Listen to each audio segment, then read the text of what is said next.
Greetings, viewers and listeners. Meathook Jim here with the WrestleHorror podcast. Alongside me, my co-host, Donnie Hoover. Donnie, it's Wednesday. What the heck's going on? Oh, man, it's hotter than heck. I know that. So I'm burning up. That's what I'm doing.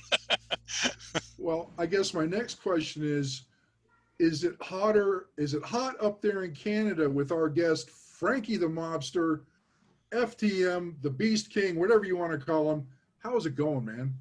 I'm all right, guys. Nice to finally see you and get to talk to you guys. But to answer your question, it's not that hot right here, especially in the part of Quebec I'm in. It's a little city called Sherbrooke. Not really a little city, but somewhat of a big city. But it's totally lost in Quebec. It's like in the pits. And it's not that hot. Not that I'm complaining about it, because I fucking despise hot weather. So I said it, my first swear word. There's going to be plenty more to come through the course of that broadcast. We'll have to make this an explicit one. Oh, you should. You should definitely. You should have put a warning. From what I'm told, Mephisto is the one that connected me to you in some way. I thank her for that. She's a sweetheart, love her to death. She should have told you. I have very bad language habits. You know, it's all good. And Lufisto, you were the first person she mentioned when I asked. Oh, she's the best. Everybody in this business is going to tell you that they go way back, but we go way, way, way back. I started out, I was 16, 130 pounds, and Lufisto was right there by my side, and we just tagged along, and our relationship never changed. She's like a sister. I have nothing but the uttermost, like, purest form of love you can have for someone, for Lufisto. She's the best. You know, I got to say, you guys perform great together. I watched you and Lufisto in a TV championship match. We had fun with that match. Yeah. It was awesome. I mean, she's as tough as a fucking nails. Animal. She's a fucking beast. I was like, you didn't take it easy on her, that's for sure. Fuck no. And that's what she wants. Had I taken it easy on her, she would have given me hell. And rest assured, though, she did not take it easy on me, though. Right. Oh, you can tell. She's a nasty little bitch. And that's why I love her so much. She is one of the toughest women in this sport today. And not in the sport, in the fucking world. Right. And I mean, if a car was to hit her, the car would probably fucking go off crying. She's not even human in a way. It's that thing we have us French Canadians. I think we all follow PCO's road. We all go from being young, naive wrestlers into turning into non-human forms. It's a pattern we have. But, you know, I got to admit, you're a beast yourself, man. I mean, I've watched you in several matches, and, you know, I'm 6'4", I'm 300 pounds, and you scare the hell out of me. Well, you're bigger than me, bro. It's all about illusion, I would say. I'm 245, 250, depends. It wobbles depending on what I eat. But I think that my acting background does a lot to help portraying enormous size. I think the aura of being gigantic has a lot to do with the way you present yourself. Right. A guy that's 200 pounds can look humongous. Like, he's not a physical specimen per se, but you must know, of course, about Speedball Bailey. Yeah. When Speedball's in the ring, you look at him and he looks like he's 300 pounds of fucking I'm going to kill you kind of machine. Because he presents himself in such a way. Not to take anything away from him, I'm obviously physically bigger in stature than he is. And it's my take on wrestling as well, given that, meaning that when I started wrestling, I was a puny little fuck. Like, really, like, frail. Not thin, frail and fucking skinny. Looked like I had the physique of I'd say a praying mantis dying of AIDS or something. Oh, but not that there's anything bad with dying of AIDS, but we're not going to do that subject. Do you know anybody dying of AIDS? No, not at the moment. I like Philadelphia. It was a great movie, just to make a link. I'm a movie buff, but enough of that. Saying that, I started wrestling. I was told I had like a lot of potential by a few of the old timers back here. Anybody that I'd meet like in the business would say, you have a lot of potential, but man, you need to get some meat on you. So I hit the gym like a man possessed. I really dedicated myself to that. And I have been eating so much goddamn food since I'm 16 that I turned into what I am today. My thought on wrestling was that anybody that looks like a wrestler, that not everybody that looks at a wrestler, I'm sorry, on the street should be attracted visually to that wrestler without even knowing who he or what he does in life. A wrestler should catch the eye of anybody he crosses path with and be somewhat mythical or superhero fucking looking. You don't have to be 300 pounds of muscle, but you have to project that in your aura, in your, like, in who you are as a person, that you got to bring that to the table as a wrestler. I think it's not an opinion that anybody shares with me, and especially since the business has changed so much that they want to go into a more realistic sports aspect. But I firmly believe that, as far as I'm concerned, my preference is that you got to look like something out of this world if you want to really make it in this business. It's an old school mentality. I think you're going to tell me this is what used to be in the 80s and 90s, and it's not so much nowadays. But I stick to that. I'm really old school on that aspect. Like, I'm never going to be the brightest, most technically gifted, wrestler there is. But I try to grab people's attention the second I step through the curtain. And I want everybody to just fucking go, oh, shit, look at that fucking guy. Right. And I want them to remember me even when they leave. I don't give a shit if they remember the match or the moves that I did. But I want them to be traumatized and, like, petrified by what they see. If I succeed at that, I think I've done my job. Well, I got to say, you know, and watching some of your matches, you're larger than life as the Beast King. It's just, I saw you, and the first thing that crossed my mind is, I do not want to meet him in a dark alley. It's a good thing, because I tend to hang around in dark alleys at night, especially just to scare the fuck out of people. All joking aside, if I had that impact on you, well, I'm happy about it, because that's what I'm trying to do. You succeed in spades, you know, and I don't know if you still do it, but for a time you were carrying a snake to the ring. I have my snake right now. Obviously, on my side of things, business isn't running really tight, but I have a friend who keeps my snake, because my wife is terrified of fucking snakes. She doesn't want to head in the house, and I respect that. Mind you, the reason we at first I kept it at the house, but one day it slipped out of its cage. But the cage is in like a drawer, so I kept the drawer door closed, and I had to run out because I had to go to a show. And she wouldn't even get in the house. She's like, what do you mean, the snake is loose? Oh yeah, but in the drawer, right?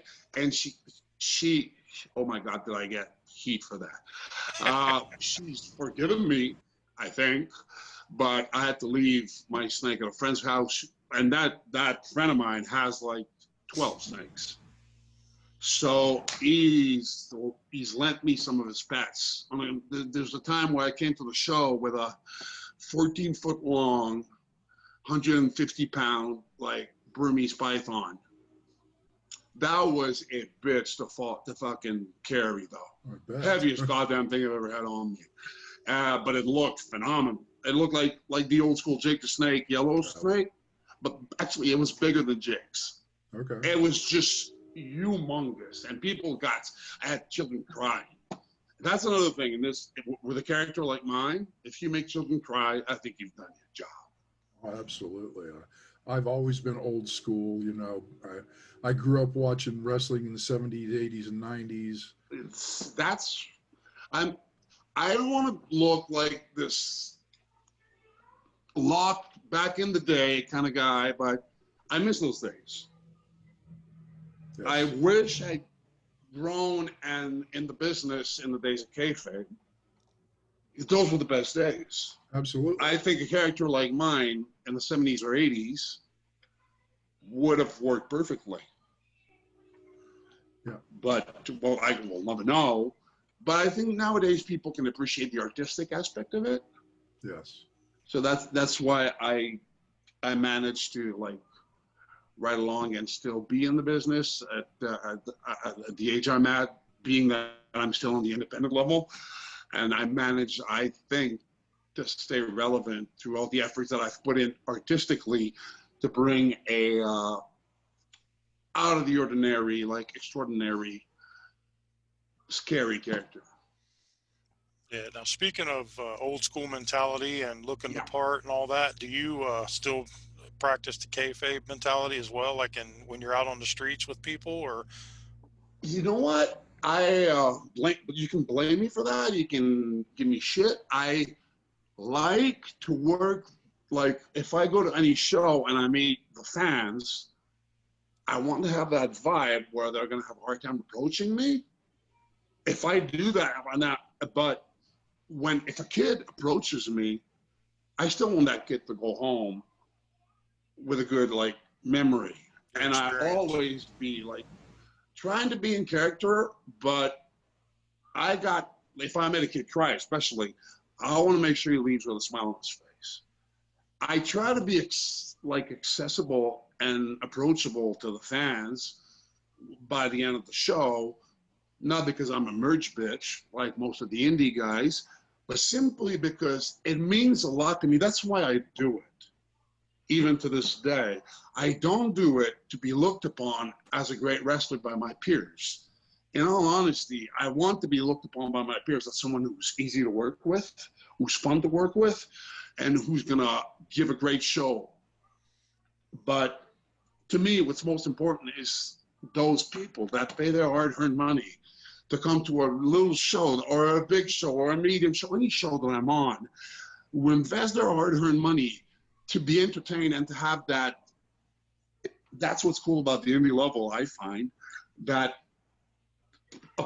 proximity that you have with the wrestlers, something that might not be like doable or achievable with WWE because it's such a large production and the guys have so much to deal with and they would have to go through so many people. When you're on a smaller scale, such as I am with the independent promotions, you have that luck as far as I'm concerned, to be able to reach the fans directly and give them a little bit of yourself when they can feel that they've shared a little moment with you, whether it be in what you do in the ring or that simple handshake or smile that you did to their child at the end of the show.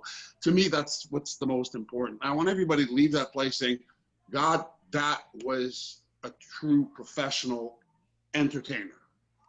I don't know if that makes any sense to you. I know it's not necessarily what you should do given the darkness and the really like macabre aspect of my character, but I still want people, I will live with the fact that nowadays people are fully open to the fact that we are putting on a great spectacle for them.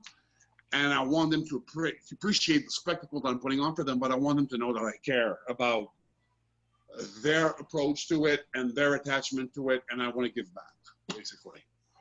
Yeah, no, I agree completely. And like you were saying, even though you're on the independent level and not up there in the WWE level, you guys out there doing your thing still has an impact on that little kid that comes up to you or watches you in the ring, or, you know, even if, you know, he goes to talk to you and you walk away from him, that could have a negative impact on that kid, you know? That's, you know, it would break my heart because I've had that happen to me as a kid, not only from professional wrestlers, but various celebrities that I've met. Not that I don't want to be pretentious and think, I want you guys to think that I believe to be a celebrity. That's not the case. But to a certain degree, when kids show up at a show, you're larger than life. You're this superhero. You're this Beast King, so to speak. And they look at you sometimes with eyes as big as saucers. I know it's an old school expression, but it's true. And there's this belief that they hang on to, like, my God, this man is terrifying. Yet most of the times, kids will like at first be terrified of me, but they go like, "But this guy's cool. He's got the snake. He spits blood. He's a monster." And then you just blink at them or give them like a tiny little smile, and they feel special. I'm not saying that I'm special, but that's what I love the most about this business, is being able to have a kid or just any random person, make them feel special because you provide them with attention after they've given you so much of their own. Absolutely. You know, and that's one thing that's one of the reasons why I loved going to indie shows. Yeah. You know, I've been to the big shows. Quite frankly, I'm not a fan of sitting so far up I have to have binoculars to watch what's going on. Yeah. There's a local promotion here near me that I go to where I usually sit front row when they're running. And working with Donnie, I'm also a ring announcer for Donnie's promotion. Oh, sweet. So we love the interaction that wrestlers have, especially with the kids. Oh yeah, that's the best. It is, in spite of your gimmick, your character, and at the end of the day, like you said, when they go home smiling, you did your job. Yeah. Even if they are a little scared of you. Oh, they have to be scared. Hold on, that's my son. Sure. He just interrupted the broadcast. Hey, Hello. what's up? Hello. He doesn't speak English though. He's as French as it gets. Okay. He had chocolate pudding, I think, if you look at his mouth, and now he's giving me the big eyes because he wants to say something. But he does that. That's what he does. He's a magical little kid. Sorry about that. Speaking of kids. He's got to get his shit in too, you know? Right. So what were we saying before we were so rudely interrupted by Joey? We were talking about making the kids a little bit scared at the indie shows. Yeah. Even my son sometimes will look at me funny when I'm wrestling, because he's like, went to kayfabe breaking. My name is Mark. So he's like, "What is Mark doing? What is Papa doing?" Because I'm there spitting blood. He's like, "Papa doesn't do that at home." Obviously, I try not to. But we wrestle around and whatnot. I made him wise about the business. I don't want him to think that. I don't want him to be scared by coming to the shows that I might get hurt or not. Mind you, with the character that I have, I rarely do get hurt. I'm the one beating people the fuck up. I want, like, even with my son it works, where he's like mesmerized about what he sees, and at the end of the day, he comes and gives dad a big hug, and he's the best gift you can get by giving back to anybody. I've had like adults who were genuinely touched by the affection that I've given them, and to be honest with you, I don't work that in the States that much, but I'm happy with the reputation that I have back home as being one of the nicest. I'm not the one saying it. I've had people tell me, one of the nicest wrestlers that you can meet. To me, that's really fucking important. To the fans, I have a lot of fans that go like, most of the fans will say like, "I was terrified of him until we spoke." Mm-hmm. Well, I'll say, Mark, that when I messaged you about coming onto the show, it's like you were very professional, you're very cordial, and I've messaged other wrestlers in the past, and I've either gotten, some are fucking assholes. Let's be honest. Yeah, I've got no Say response. it. I don't want you to put names up, but some are fucking assholes. Yeah, absolutely. You're right. I mean, there's been some that have blown me off saying they're too busy, and I'm talking about indie people. That's funny. That's hilarious. And I'm not. You know what? I didn't want to go on the show wanting to get exposure off your back. I just want to have a chat with you guys. Yeah. To be on your show and have fun talking about the business. It's three guys, I'm sorry, little math problem here. 3 guys sharing a common passion and we're just talking the shit. And I think that's awesome and that's fun. Mm-hmm. For sure. And it's not, and most indie guys should cherish those moments, because not only does it give them exposure, but it allows people to see, especially having conversations like I'm having with you guys, it allows for the fans to see another aspect of them. It makes it even more interesting, I find, when you get to see the guy behind all of the show that he puts on. Right. Something more genuine about it. And that's what is truly important to me. You got to be genuine as possible in this business if you want a genuine connection with the fans and with the people that you work with or the people that you talk with, such as you guys. It's got to be true. It's got to be real, and it gets lost a lot nowadays, I find, with a lot of people that take themselves too seriously. If they want to do that, I'm never going to criticize that. It's their loss. Right. At the end of the day, by the end of their career, when they look back, and they'll realize they've passed on such magical moments, whether it be with kids or with people like you, interviewers, or just passionate people like them, and they kept their passions to themselves because they thought they were better than that. I think that they're the one that are losing a lot of magical moments. Good advice. Yep. Yeah. So I want to steer the conversation a different way right now, Mark.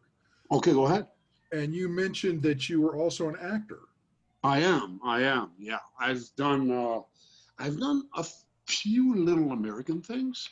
Okay. Because Montreal's a big production. It's a big production city for movies. Mm-hmm. I was blessed to be in one of the last movies Paul Walker did, called Brick Mansions, which was a remake of a French movie called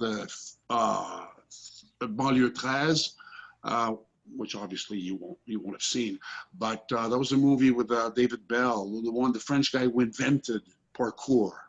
Okay. Which Jim Morrison does so much. And that was a tremendous experience. Mostly on the human aspect of it, because Paul Walker was one of the most genuine human beings you could ever wish to meet. He was just the nicest. First day we walked on set and we locked eyes, he gave me this big grin, this big smile that he had, that $1 million smile, and he just shot the shit with me and talked, and he was just as genuine, as I just said, that was important to me, as genuine as you could possibly be as a human being. Same with Keanu Reeves, who I've had the chance to meet on the set of John Wick 2. Okay.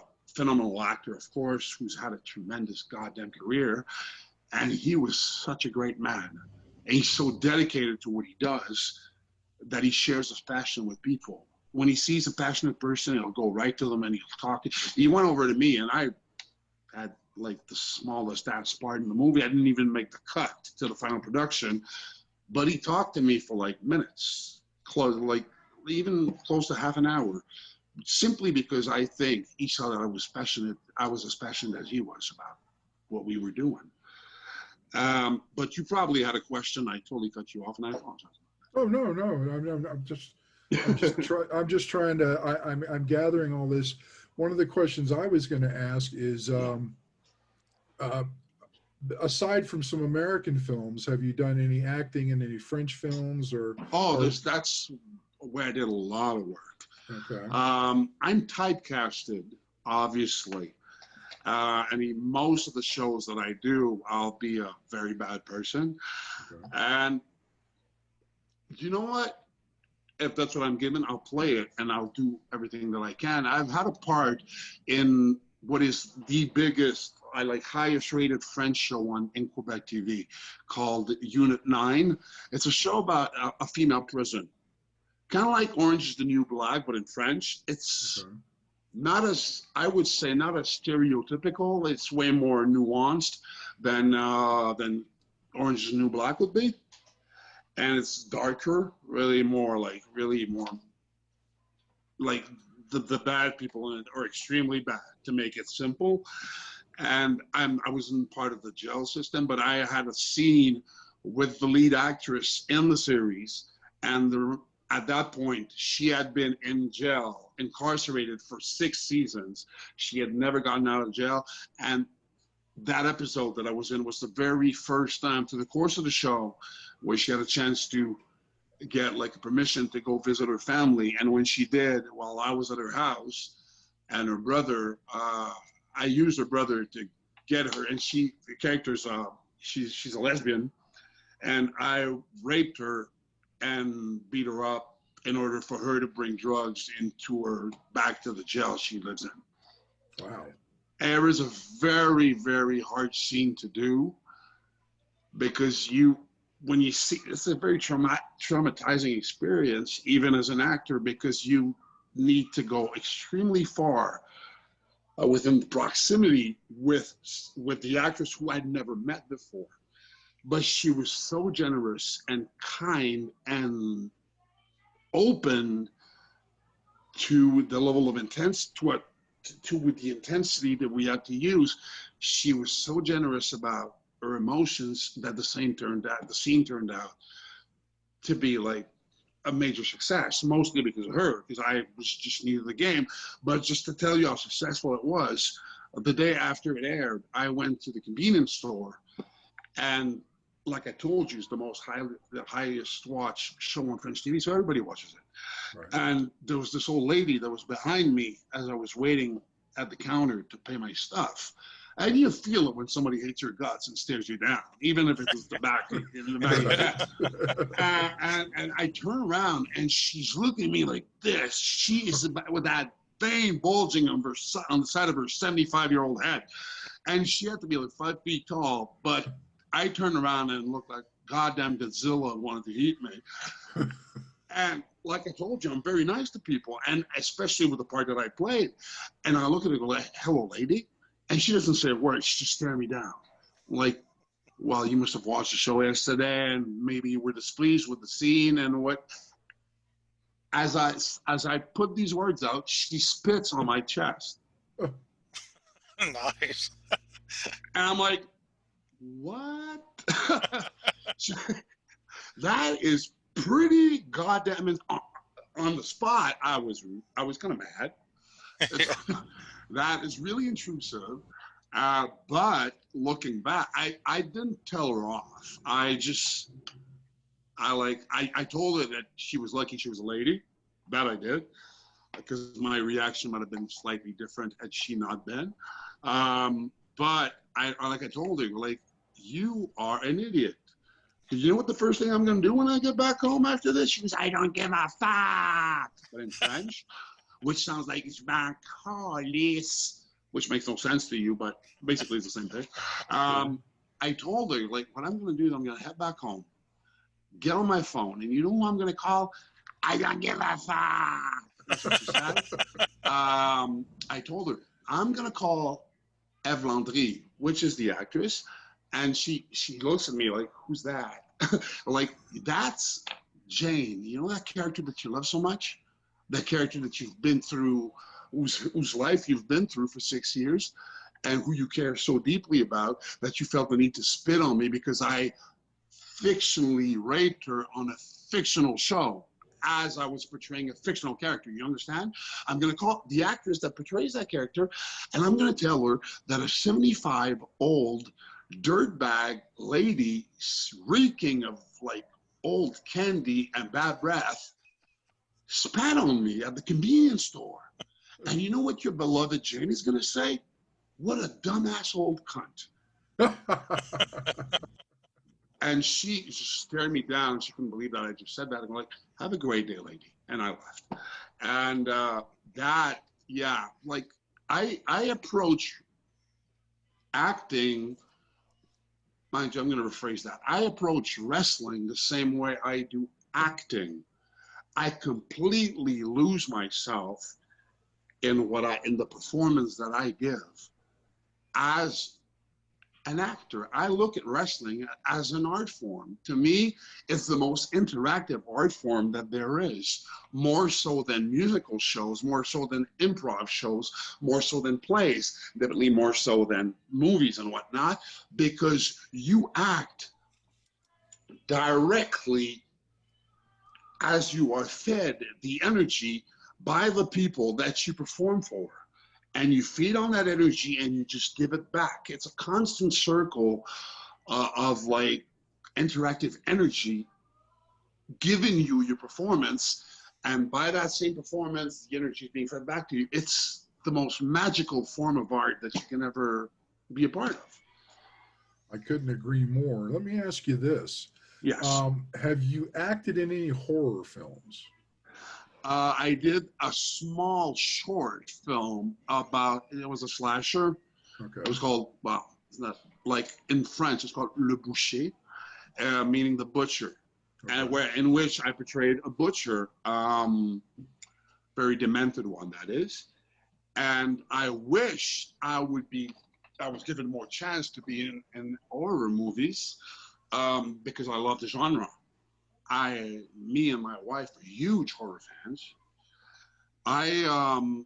Mind you, I do not, there's plenty of films that people might not look at as horror movies. But I like any like, to me, one of the best people might call horror movies, I think, is Silence of the Lambs. And I look at it as a horror movie because I think that movie, especially for Anthony Hopkins' performance, was fucking terrifying. Yes, I agree. And I forget the name of the actor, unfortunately, but the one portraying Buffalo Bill was a terrifying character. That's the purest form of horror, when you can go over like the special effects and the gore, and you can hit the horror point where people are shocked and feel ravaged and destroyed, mentally and emotionally destroyed by an acting performance. That, to me, is the best form of horror. Obviously, I love the horror genre by the look itself. Hellraiser is a favorite movie of mine. Oh, yes. An inspiration for the Beast. Pinhead's a true inspiration for the Beast King as well. One of the many. I like old slashers, old school 80s movies like Jason and Freddy and whatnot. I'm 40, so this is what I was raised on. Of the recent day horror, I like, the Paranormal Activity and whatnot. Mm-hmm. People call that horror. I think that's crap. They're okay movies, but I don't think that's horror. Why don't you go on and you tell me what's your favorite horror movie?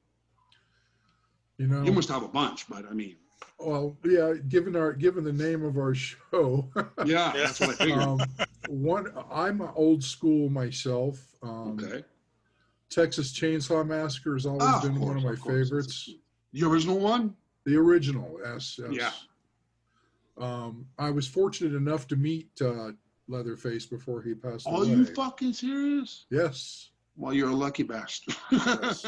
That's awesome. Was he nice? He was very cordial and everything, and I spoke to him. Nobody was coming to his table when I went to this con. You met him at a con? Yeah. So I spoke to him for probably about 5 minutes. We just chatted back and forth about everything. And then he signed the autograph for me. He says, "To Jim, you're next." That's awesome. Texas Chainsaw Massacre. And I have to tell this story. The listeners are going to get tired of the story because I've probably told it at least. I even think I haven't told this. I haven't heard it, so the listeners will have to listen through it again. Yes, they will. Back in the 80s, when I had a girlfriend, and we had just got done watching the Texas Chainsaw Massacre on videotape, and she was scared, and I drove her home, and I went back to my house. I was probably 17 at the time. Went into my garage, got my chainsaw. I know where this is going. Yeah. Go ahead. I drove back to her house, parked down the street, crept up underneath her bedroom window, and fired up that chainsaw. That's my kind of thing.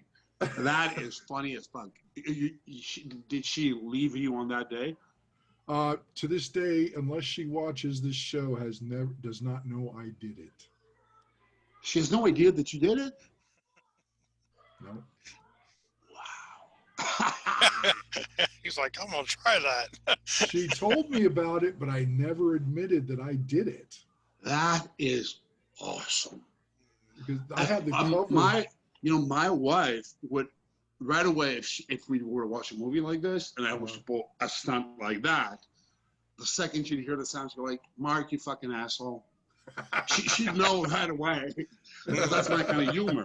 I like pranks, and but that's definitely if I tried that, she would be so mad at me. Yeah, I'm bitch made. I'm totally. She's the boss. They have to be. Oh, they have to. I have the best. I'm the luckiest bastard on earth. In all honesty, I have the best lady you could ever wish for, and it's like a blessing for me that I cherish every day to be able to have that in my life.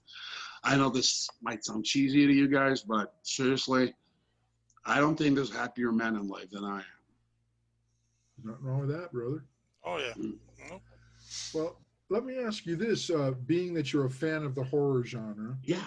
do you enjoy going to haunted attractions? What's that? Haunted houses? Like haunted houses? During Halloween season? I haven't done that in the longest time. As a kid, I would go. I've been wanting. Right now, I live in an apartment, which makes it impossible. But when I buy a house, I want to put like haunted houses up, and I want the kids to be goddamn terrified and run away without candies, so I can eat them all at the end of the day. But no, I as a kid, there was a few of my neighbors that used to put some up, and they would scare like the hell out of me. But I would still go to I haven't been lucky in the way that I haven't been to that many as an adult, where I believe I would appreciate it way more than I did as a kid, where you just feel those right away, like that fear.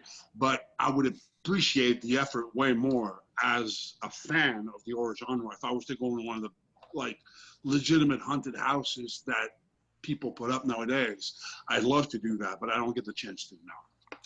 That's a shame because I am a professional haunted house actor with over 10 years of Are experience. you really?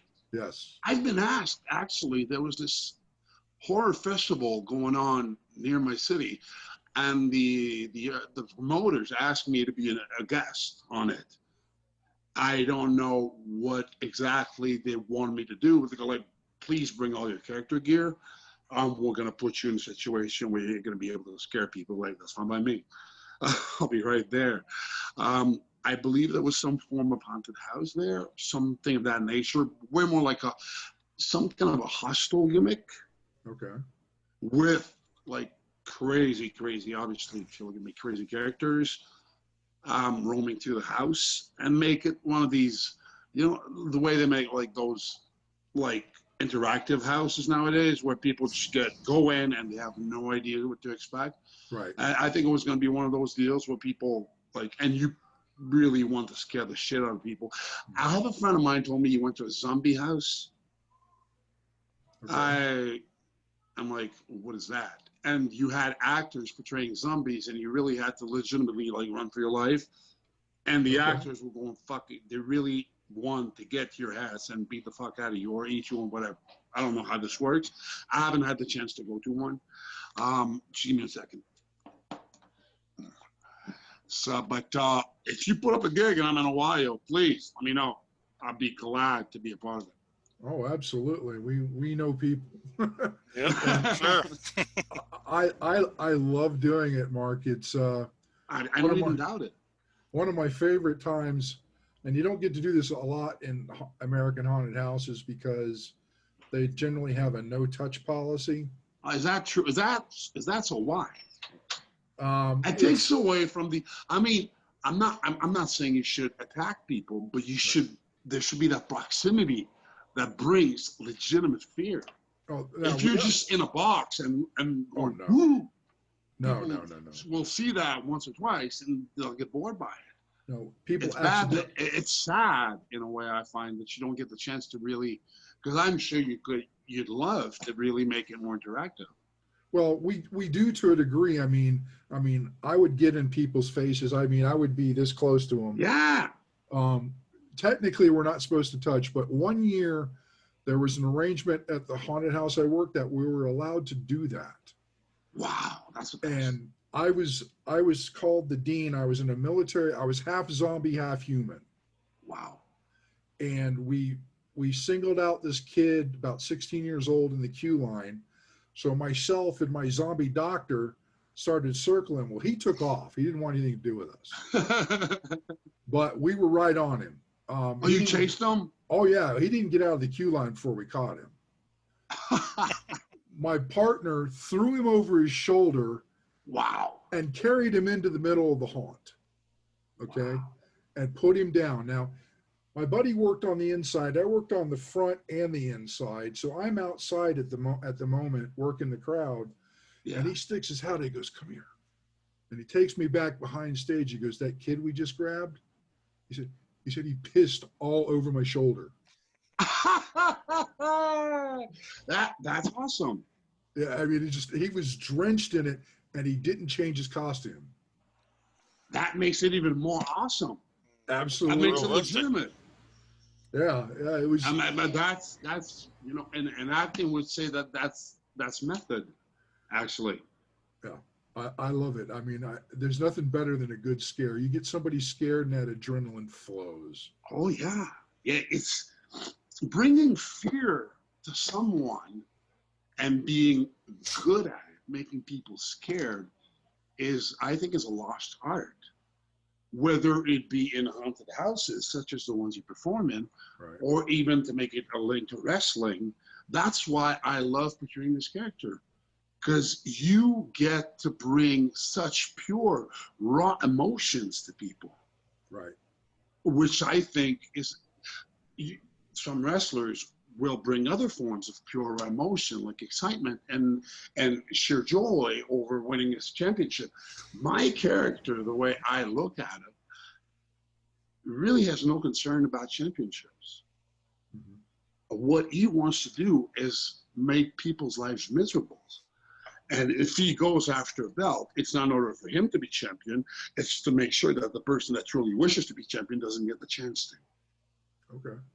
He wants to ruin lives. He wants to ruin dreams. He wants to make people's life just hell.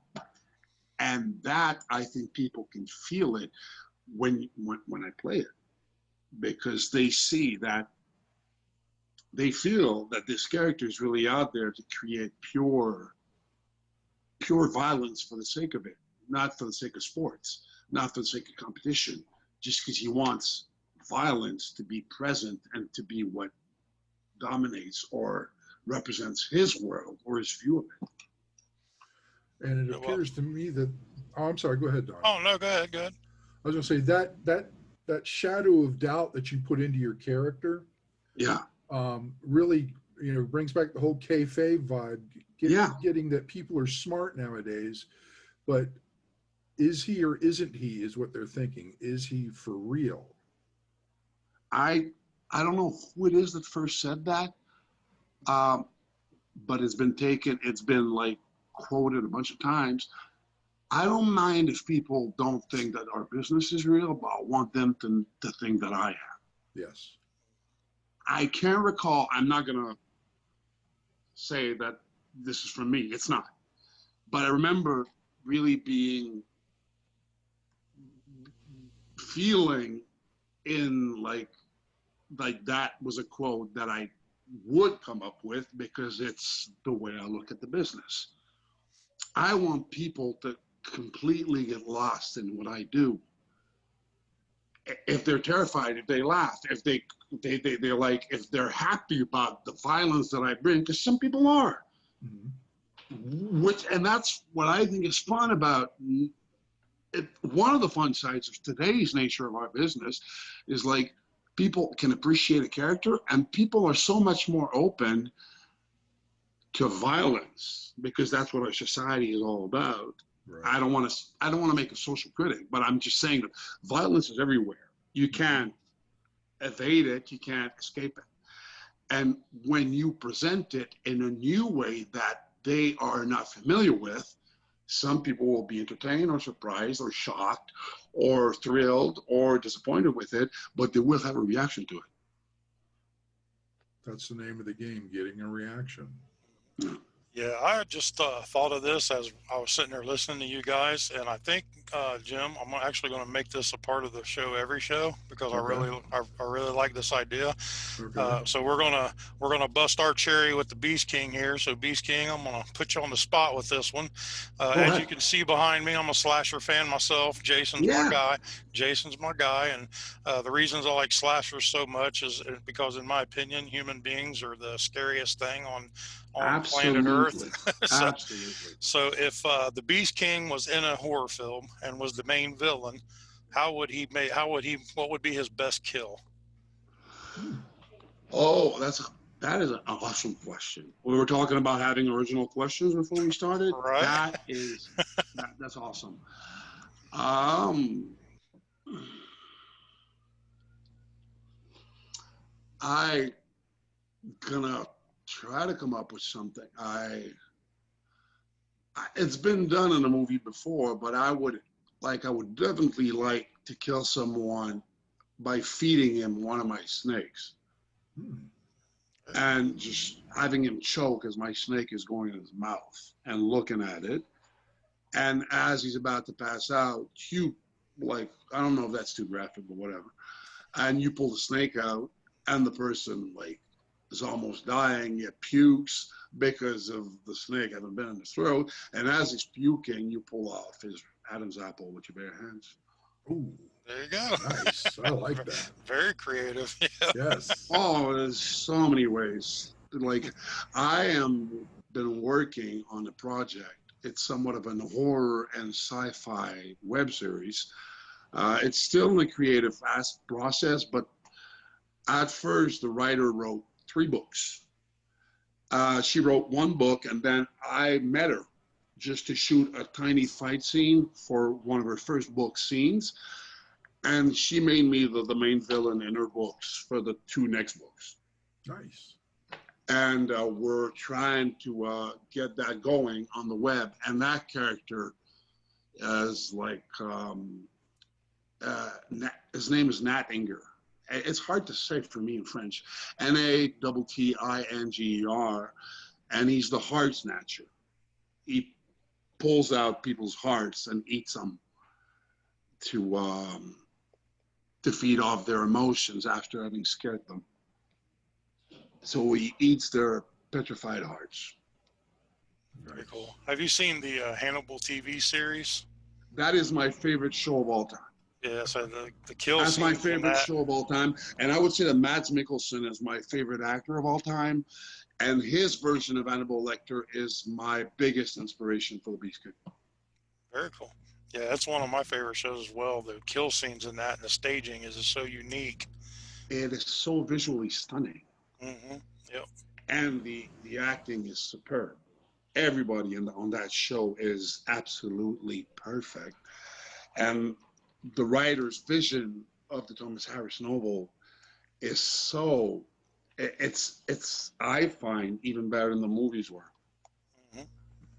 It's so dark, yet it is so violent, yet so visually beautiful. Yep, that's what I was going to say. I've said it, I've used the word before, I'm saying it, it's mesmerizing. You watch, and not a lot of people, I don't think everybody enjoyed that show because it's not everybody's niche, I would say, because it was so artistically perfect that people would expect something different, maybe more abrupt or rough about Lecter, but they made it so classical looking and beautiful that I don't think people were understood every aspect of the vision the director and the actors had about that show. Yeah, it was definitely a thinking show. Yeah, but it was definitely a thinking show. They would put like subtle clues in each show to just keep pulling you along. And like I said, it's one of mine. We're actually rewatching the series when we're halfway through season 3. So that's funny because I did like a month ago. Yeah. Yeah, it's funny that you mentioned it.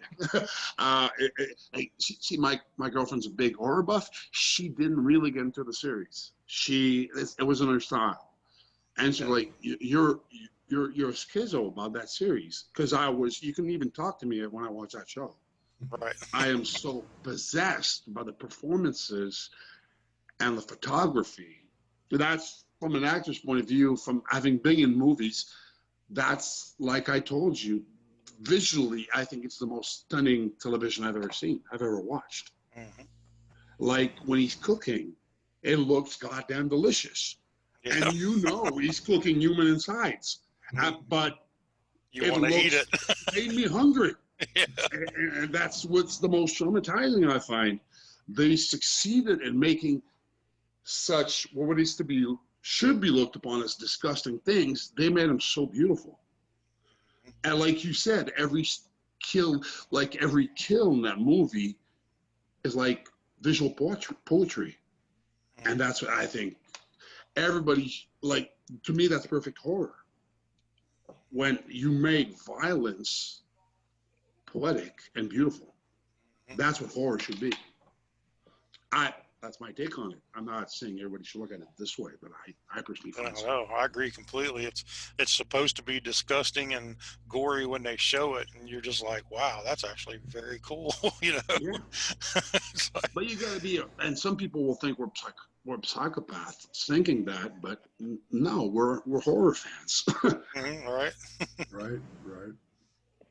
We're a different breed. That's it.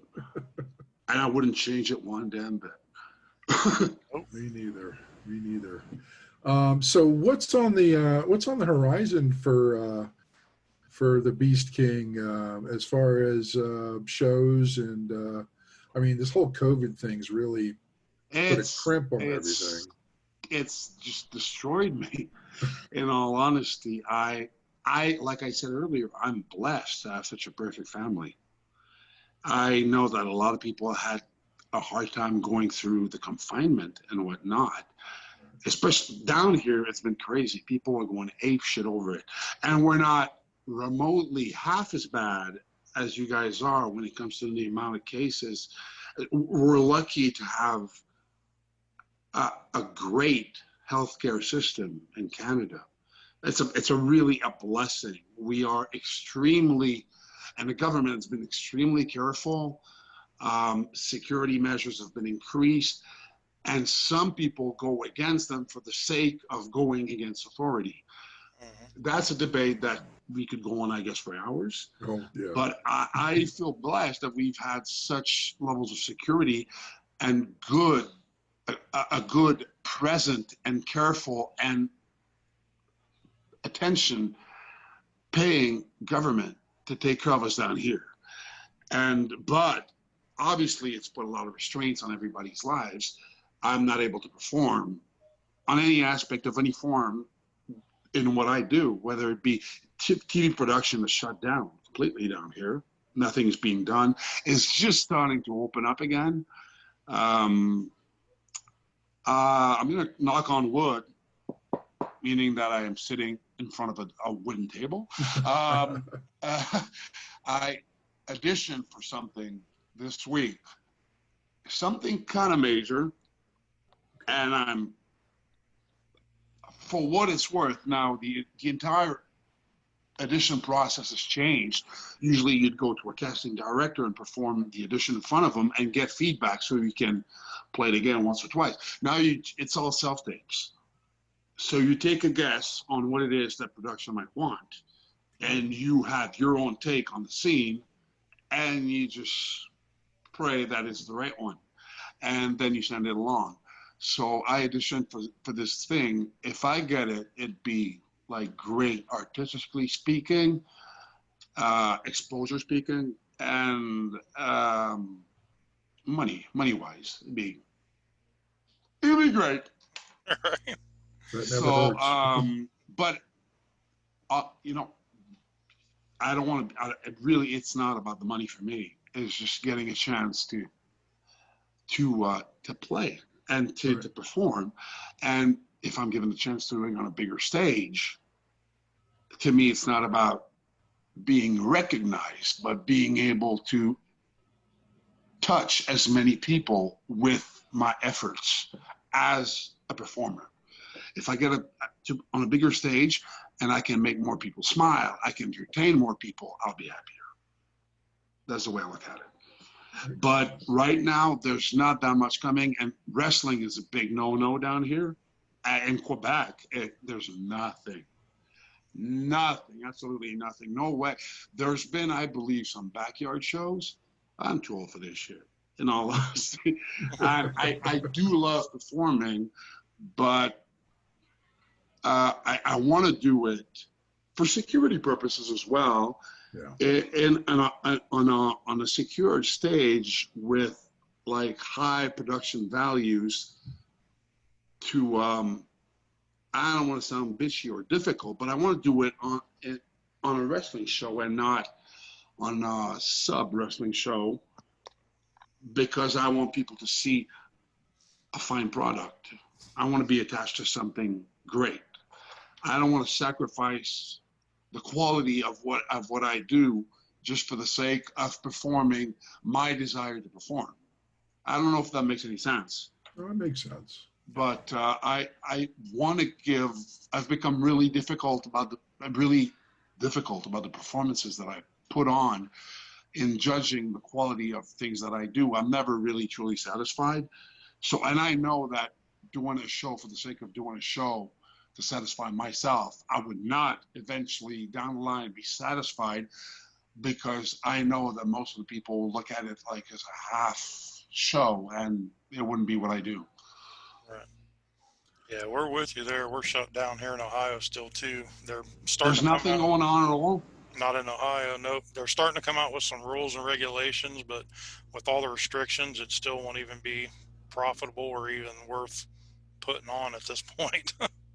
I wouldn't be able to give you the slightest indication as to when it's going to start again down here either. I know that registered sports such as boxing, kickboxing, and UFC and mixed martial arts and whatnot are starting to be figured out as far as restrictions are concerned, but wrestling in Quebec does not fall under the same jurisdiction, so to speak, when it comes to shows that we put on. So we are stuck with, we're like part of the entertainment factor of the entertainment division, I should say. I'm sorry. And really, no musical shows are being put on, no comedy shows. Movie theaters are just starting to open again, but there's no movies to be put into them, to be shown. So I really, in all honesty, don't know how it's going to be, especially for wrestling. Yeah, no, you said that you're grouped in with entertainment, so you're not part of an athletic commission or anything up there? Not at all. No, it's really just, it's not as regulated as it would be. I know that when I had the chance to perform in Philadelphia, we needed a license from the athletic commission. There's no such thing in Quebec for wrestling. Okay. I know some promoters wanted to get it registered and have us, but it didn't fall through. I think it was too complicated, and there was a lot of money that had to be involved. Yeah, they're better without it. So, like, it's somewhat of a rebel institution, but compared to other sports. Yeah. And then yet again, people don't look at our product as sports. So, and I'm not saying this in a negative way. I think people nowadays appreciate the athletic efforts that we put in, even more so than they did back in the kayfabe days, because they truly understand nowadays how difficult it is. And the level of athleticism has risen so high and so much higher than it did back in, I'm not saying that back in the day it was not athletically driven, but the risks are much greater, I find, nowadays than they were back in the days. And the fact that people are open to it, I think they appreciate it way more now, as it's not looked upon as a sport, but they look at us as athletes nonetheless, I think. That's my take on it, though. As well they should, because you are athletes regardless of what you're doing. Oh, yeah. It's been demanding. I've been doing this since I've been 16. And my body will tell you that this is a rough goddamn business, especially my knees. My knees are, if body parts could show a level of hate to you, I think they would despise me. My knees would definitely despise me for all the strain and damage I've inflicted them. Yep, I agree. I was active late '90s, early 2000s, and I still feel it every morning. Oh, Jesus. I think it's going to get way worse the day I stop. Yeah, And my body loses that beat and that drive and that because we get accustomed to it. You know, Yeah. our body just follows through and that's exactly, there's no other way to put it. It gets used to it, and we take the abuse as a part of everyday life. Yeah. Once we lose that beat, I remember when I was younger, much younger, I had to take a year off because of back problems. When I started again, God, it was painful. Every bump, every hit, every turnbuckle, every chop, every single move felt like I was being shot at. And I don't want to be one of these guys that when I stop, I won't be tempted to come back, because I want to stop this performing when I'm at a level where I can still perform at the fullest of my capacities. I don't want to slow down. If I feel like I'm slowing down or I'm about to slow down, I'll stop. It's really important to me as a performer to be able to always give the absolute best performance that I can. And if I feel I can no longer give 100% of the product that I've always given, I don't want to jeopardize that. I don't think it's ego. I think I care too much about the people I perform for to give them less of me. I don't know if that makes any sense, but it's really important to me to be able to give the best performance all the time, every single time, whether it be on screen, whether it be in wrestling, anything that I do, every aspect of my life. Even when it comes to relationships with my wife, with my friends, I want to be able to be the best version of myself that I can be. And if I feel that any aspect of myself is slowing down, in relationship I won't apply because I'll work on that. But in this business, if you're slowing down, I don't want to be doing this for the sake of money. To me, it's a passion that goes way, way, way before money. And if I'm still in the business and I'm still going only for money's sake, well, call me, just let me know. If you realize that, and wake me the fuck up, because I don't want to be doing that. All right. Well, let me ask you this, Mark. Is there one piece of advice that you would give to somebody just starting in the business?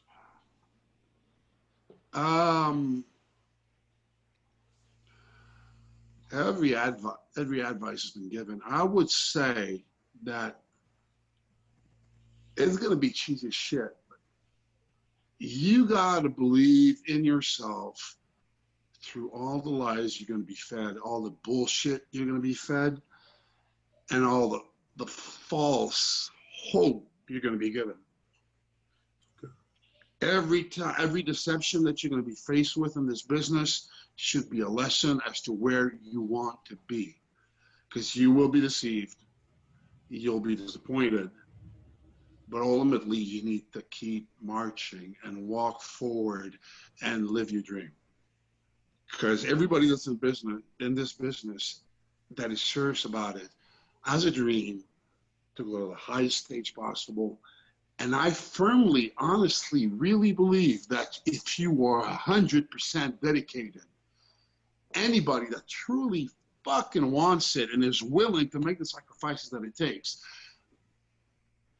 you will find a talent in you, you will find a passion in you, and people can succeed. If that's what you want, I believe every kid can find a way to make it, but you have to be more devoted, more passionate, more intense, more dedicated than every other person around you. you got to push yourself in the ass. You got to believe in yourself. You just got to keep marching, basically. That's a long ass advice. I'm sorry, but No, great advice. that's great advice, and I'm going to make my daughter listen to this because my 24-year-old daughter is training to be a professional wrestler. Well, good luck to her. And if she's as passionate as you are about what she loves, she'll succeed. You're going to have a successful daughter, buddy. You know, I have all the faith in her. She's got a great trainer in Cody Hawk, and she's that name is extremely familiar. I don't believe Cody Hawk and I have ever met, but I've heard that name, seen that name, probably seen his face if you show me a picture, but I do know that name. He trained Dean Ambrose or John Moxley. Oh, Jesus. Okay, so he obviously knows his shit. Yeah. Yeah, he trains right here in our hometown here in Ohio, and you know, Ohio's got such a great history for wrestling. It does. I think it's one of the core cities of our core states. I'm sorry. When I say city, that's ridiculous. It's one of the really big wrestling hotbeds in the history of our business. Mm. There's such rich history for wrestling in Ohio, and I've never been there, but so many wrestling has gone through your state, and so many great things have come out of it. So many great talent. So you guys are lucky in a way. I wish Quebec has a tremendously rich wrestling background. Yes, it does. Such great legendary performers have come out of Quebec.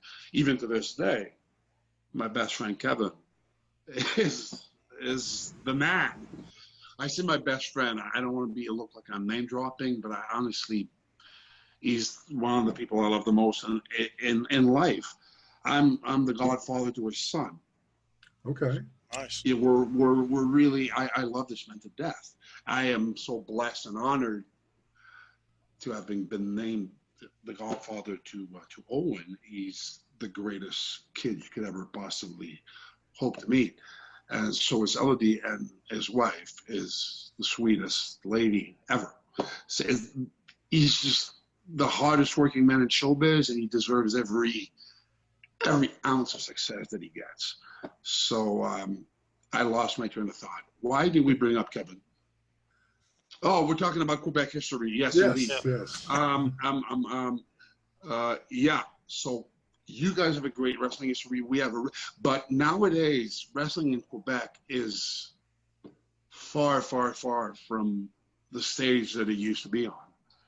And a lot of people are trying to bring it back, but I say that Quebec nowadays, unfortunately, but not unfortunately because it's a totally different thing, but that audience, that target audience that wrestling has most of the times been centered upon, really fallen to MMA's hands in our province, mostly because of Georges St-Pierre being such an amazing talent, but back home it's really more like an MMA base. Wrestling will always be popular, it'll always have a place in people's heart, but I wish it would come back to like its heyday, or the presence that it had in its heydays. Because in wrestling in the 60s and the 50s and the 70s in Quebec was the thing. It was, wrestlers down here were gods. They were gods. There was, you probably know Yvon Robert. You know who that is?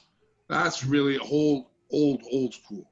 Yeah, that's he was in the 40s and 50s. Same time, Maurice Richard. Do you know who that is? The hockey player from the Canadiens. Yeah, I do know. He was the most important, the most popular man in Quebec. After Yvon Robert. Yvon Robert was more recognized than he was, and he was richer than Maurice Richard. And Maurice Richard is one of the biggest legends in Quebec history. Robert was even more popular than he was.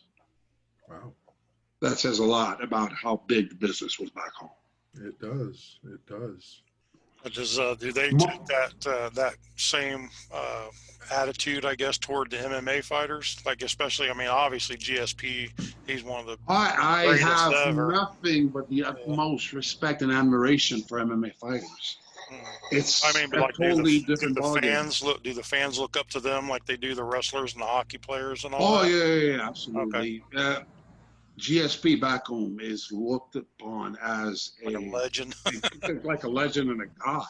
Mm. And what's great about GSP, from my point of view, is that he's so generous to people and so genuine and such a gentleman and a class act that it gives his sport, such a great visibility and great aspect and a great view for people who just discover it, listen or view or listen or watch or just get to hear Georges St. Pierre, and he gives his sport a great reputation.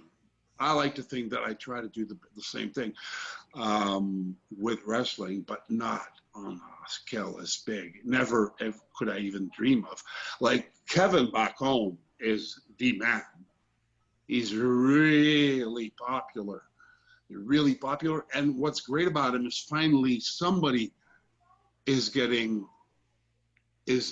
shown in the media, in Quebec media, besides Jacques Rougeau. Right. Because back home is the only guy people in the media would hear about, is Jacques Rougeau. And I don't want to get into it, but he probably doesn't even really know me, but I don't really like him. Let's leave it at that. For personal reasons, I don't want to, I wouldn't, you'll never hear me bitch somebody or talk negative about someone, because I think that's cheap when you do that. If I have an issue with him, I'll discuss it with him. I don't like his views and his opinions on certain things. I disagree with him, but I'm not going to say anything negative about him per se, because I think that's cheap. Anybody who does that in this business or any other business who goes on like media or any media, even social media, and throws negative shit at someone, I think is like a bully and a piece of shit. And I don't want to be that guy. That shows your moral fiber. Sorry. So to speak.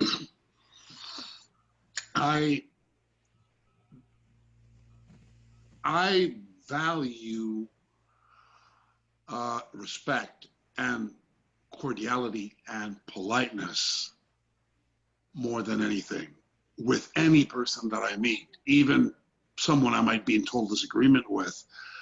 I try to find a way to respect, or at least open up to his visions of things, not necessarily to be in accordance with it, but I think anybody in this world deserves respect until they fuck it up. Can't put it any better than that. So, Mark, tell us, how can people find out more about the Beast King FTM, about you? What about your social media, things like that? How can people find out? I'll be honest with you. I'm not a big social media guy. I've just gotten into using Twitter a lot. If you could, like, I'm gonna say it, I would like for more people to go on my Twitter account, and maybe I'll post more shit. It's the Beast King FTM on Twitter. My Instagram and Facebook under my real name. I keep them a little more personal. Sure. But I really want to get like more involved in the Twitter thing. So the Beast King FTM, check it out on Twitter. And to be perfectly honest, I stay on character all the time on Twitter. I try to make it like old school. Sure. And I'll post some mostly like promos, written promos, poetry, while within the realm of the Beast King, so it's not cute poetry. And training videos and whatnot, because I'm a douchebag. Who likes to boast about his abnormal physique. But if you want to go on Instagram, it's Marc-André Boulanger. That's really hard for English people to. Mark, Andrew without the W, Boulanger would be B-O-U-L-A-N-G-E-R. That is so French. I will have to grant you that, but I am as French as it gets. I'm pea soup and sugar shack to the core. And for normal Americans, though, you could probably get that as Marc-André Boulanger. That's what most Americans are. Boulanger. Some will say Boulanger. They'll even go as far as saying Boulanger. I remember when I had my first ever WWE tryout in 2006. It really was not in the same form as they are being given now. It was really not as organized as tightly. It was in Ottawa. It was people running it were Fit Finley. I was fortunate enough to have a chance to meet this man, who I think is a tremendous institution in the business. Tommy Dreamer was a great guy, great wrestler, very innovative and very articulate and intelligent man. And Booker T was there too. Booker T was a great gentleman as well. But there was like 25 of us, and most of which really honestly did not belong in a WWE tryout. Most of them were just starstruck, so was I, to be there. But most of them looked like they never exercised in their lives. Oh, and still to this day, the tryouts are a bitch. I believe they grind you and they destroy you in there. I remember there's a guy that passed out. Another guy fell down a set of stairs and broke his legs. And I'm not even ribbing you or trying to make it more dramatic. That is the legitimate truth. And after that, we're just being we do so many squats, like you lose counts. You want to vomit. Your lactic acid is growing all the way up to your brain. You become numb at a certain point. And after you're done with that, and you can barely, you're walking on very wobbly legs, you get to go in the ring. And at that point, they ask you to cut a promo. And I'm like, good, finally. And and I cut a promo, and they call up a bunch of names, every guy's being called upon. And when they got to me, they're like, obviously they're reading my name off the list. And Marc-André Boulanger. And then Booker T goes, that's Boulanger. Like, not even close, but thank you. And I used it for the promo they asked me to cut. They go like, I think it was Steve Keirn. Steve Keirn was there to go, introduce yourself and tell me who's your favorite W superstar and how you'd beat him in a match. And they tell us to run a minute. And most of the guys went on, and they were interrupted or cut off, or went on for like 10 seconds and had nothing else to say. They didn't understand, and what do you expect to make in this business, especially in WWE, if you're being told to cut a minute promo and you go 15 seconds? Right. It's a pivotal aspect of our business, I think. And if you don't understand that, and you're going to a TV, you're going to audition for TV production more so than you're doing for a wrestling promotion, and on TV you talk. If people don't understand that, I really don't understand what they're doing in this business or trying to get to TV. Maybe that's people watching this, a lot will disagree with me, and they're entitled to. But I think that in this business, if you can't talk, stick to the indies. No offense. Not that the indies are bad way off, but it's just, if you want to work on TV, you got to be able to talk. If you want to be a star on TV, if you want to make money for the bigger promotions and for yourself, you need to be able to talk. So I basically cut a promo saying that my name was Marc-André Boulanger, looking at the trainers and asking them to sing along, which they did not do. And then I went on. And didn't pan out. I had 2 of the tryouts. That didn't pan out for various reasons. Well, the second one that I had a good vibe about it, but my brother committed suicide on the same day. Oh, no. So when I had to follow up when I had to follow up, my attention was somewhere else. Right. And the time after when I went, I didn't do all the, I'll be honest, it's all on me. I didn't do all the sacrifices that we needed to go through. I didn't follow up with it the way I should have. And I was not persistent enough. And for the longest time, I tried to put blame on everybody else but myself. And I'm the only one to blame. That's why I'm telling your, like, aspiring wrestlers, especially your daughter, just push yourself in the ass and do everything it takes if you're serious about it, so you don't regret not taking all the steps you could have in the future. Don't live on deception.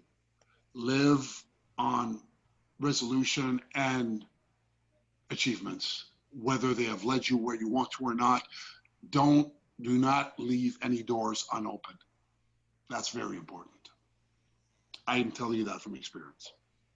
That is very, very sage advice indeed, for anybody that's getting into this business, not just my daughter, but there's other people out there.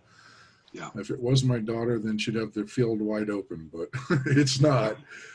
So, Mark, the Beast King FTM, whatever we want to call you, it has been an absolute pleasure to have you on the WrestleHorror That was a delight, and I'll be podcast. back anytime you guys want to talk horror and whatnot. It was a really genuine pleasure, guys. You guys are awesome. Yeah, and we will definitely have you back because you are an awesome interview. I love the flow of everything, and when you get going, it's great. I love. I talk too much. I know. I'm like such a. That's a problem I have on some interviews that I've done. See, I'm doing it right now. I just get going and I talk way too much. You never talk enough for this show. Oh, Once good. again, thanks so much for being here. For Donnie Hoover and myself, the WrestleHorror podcast with the Beast King FTM. We'll catch you on the next episode. Yes. Thank you so much, and thank you for everyone watching.